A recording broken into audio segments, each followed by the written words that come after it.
Sizni qidirib yuribmiz. Mana Inoyat opa, assalomu alaykum. Opa, yaxshimisiz? Salomatmisiz? Yana sizga mahsulot olib kelyapmiz-da mana. Mana bu sizga. Bizdan sovg'a. Salomatmisiz onam? Tinchmisiz? Mana Inoyat onamizni uylariga keldik. Qashqadaryo, Shahrisabz. Onamiz Guard mahsulotini iste'mol qilganlar. Ona, buni ichishdan oldin nima muammolaringiz bor edi? Endi qarilik, oyog'imga, belimga og'riqlar bor edi. O'sha yo'nalishlar bor edi. Aha.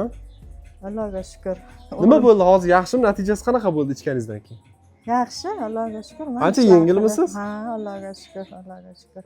Shifo berganchim bo'lsin, taqdir qilgan ekan ichdek yaxshi. Necha kunda rezultatini ko'rdingiz? Bir 3 kunlar ichib o'zi bildimda. 3 kunda sezdingiz, ha? Ha, nafas olishlarim, yursam bitta hansirashlar bo'laychi edi. O'shalar yo'qoldi. Bel og'riqlar, oyoq og'riqlar yaxshi, Allohga shukr. Hozir ancha yaxshi. Yaxshi, yaxshi. O'zi buni sizga kim tavsiya qildi? Mana o'g'lim Toshkentda o'g'lim ishlaydi. Shu kompaniyadan bilib qolganmi? Sizga sovg'a qildi? Ha, sovg'a qildi. O'zi ota-ona uchun eng zo'r sovg'a-da bu. Shunday.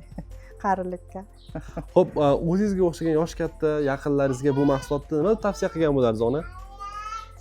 Ichinglar yaxshi ekan deychi edim. Qarilar ayniqsa bel og'riq, oyoq og'riqmagan.